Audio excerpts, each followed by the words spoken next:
Very sad. కనుక ఎవరితో తిరిగితే నువ్వు శోధనలో పడతాను అనుకుంటున్నావో ఆ వ్యక్తితో తిరగడం మానేయాలి. ఫస్ట్ థింగ్, అవుట్ రైట్గా.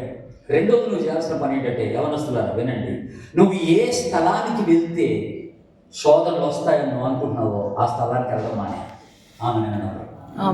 ఆ స్థలానికి వెళ్ళడం మానేయాలి.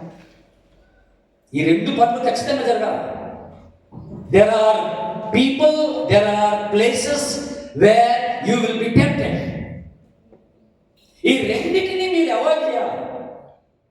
ఆ ప్రజల్ని నువ్వు దూరం చేసుకోవాలా, ఆ స్థలాన్ని కూడా నువ్వు దూరం చేసుకోవాలా. శోధన జయించాలంటే నువ్వు దూరం చేసుకోవాలి, డెఫినెట్గా దూరం చేసుకోవాలి. గుర్తుపెట్టుకో దేవుని బిడ్డ, ఇది చాలా అవసరం. యేసు ప్రభు మనవలే అన్ని విషయంలో శోధింపబడినను ఆయన పాపం లేని వాడు ఎవరు? యవనస్తుడు. కనుక నేను ఒక శిష్యునిగా నా లైఫ్ స్టైల్ ఏంటంటే, యేసు ప్రభు లైఫ్ స్టైల్. ఆయన శోధింపడ్డాడు కానీ పాపం చేయలేదు. నేను శోధనలు వస్తున్నాయి కానీ పాపం చేయకూడదు అని అనుకోవాలి. ఈ శోధనకి నేను నమ్మకుండా నన్ను నేను కాపాడుకోవాలి. అలా కాపాడుకోవాలంటే ప్రార్థన జీవితం కలిగి ఉండాలా, కొంతమంది వ్యక్తులకి దూరం చేసుకోవాలా, కొన్ని స్థలాలకి నేను దూరం ఉండాలి. ఖచ్చితంగా చేయాల్సిన పనులు ఇవన్నీ యేసు ప్రభు ద్వారా మనకి నేర్పబడుతున్నటువంటి కొన్ని విషయాలు చాలా ఉన్నాయి. ఇంకొకటి చెప్పి ఆ తర్వాత ఫైనల్గా కొన్ని మాటలు చెప్పి నేను ముగిస్తాను, నా టైం అయిపోవచ్చు.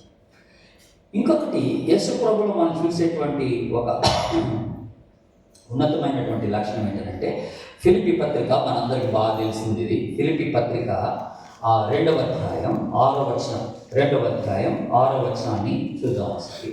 Philippians chapter 2 verse 6 and 7. ఆయన దేవుని స్వరూపము కలిగిన వాడై ఉండి దేవునితో సమానంగా ఉండుట విడిచిపెట్టకూడని భాగ్యమని ఎంచుకోలేదు, కానీ మనుషుల పోలికగా పుట్టి దాసుని స్వరూపము ధరించుకొని. ఆ తర్వాత 8వ వచనం లాస్ట్ మాట, అక్కడ ఉన్న మాట ఏమిటి? తను తాను తగ్గించుకొనెను. దాసుని స్వరూపం. He was a servant. ఆయన పాదాలు కడిగాడు. He washed the feet of the disciples.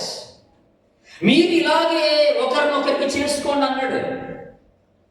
పాదాలు కడగడం అంటే లిటరల్గా పాదాలు కడగడం కాదు. అక్కడ ఒక దైవజనుడు ఒక ఫోటో పెట్టాడు, వాట్సాప్లోనే అక్కడ ఫోటో పెట్టాడు. ఏంటంటే ఈయన కిటికీలో నుంచి కాలు చూపిస్తే ఎవడో అడుగుతున్నాడు ఈయన కాలు. ఇది కాదు ప్రభు చెప్పింది. అసలు నువ్వన్నా కడగాల కనీసం, కానీ నువ్వు కడిగించుకోవడం తగ్గించుకునుట. దాసుని స్వరూపము దాల్చుట అంటే ఏంటో తెలుసా అండి? దాసుడు అని అంటే ద లోయెస్ట్ క్యాడర్ అని ఇంట్లో. ఆ దినాల్లో ఆ ఇళ్లలో ఉండేవాళ్ళు దాసులు అంటారు. దాసులే గెస్ట్లు వచ్చినప్పుడు దాసులే ఆ గెస్ట్ల పాదాలు కడగాలి, యజమానుడు కడగడు ఆ దినాల్లో. That was the culture. ఇప్పుడు హెచ్ఆర్ డిపార్ట్మెంట్ ఉంటుంది ప్రతి ఆఫీస్లో, కంపెనీస్లో. హెచ్ఆర్ డిపార్ట్మెంట్ వాళ్ళు ఒక కేటగిరీ పెడతారు, ఒక కేటగరైజేషన్ పెట్టుకుంటారు. For example chairman, president, managing director, secretary, లేకపోతే ఇంకో క్లర్క్, ఇలా అన్నీ ఒక కేటగిరీస్ ఆఫ్ ఉంటాయి కదా, పోస్టులు ఉంటాయి.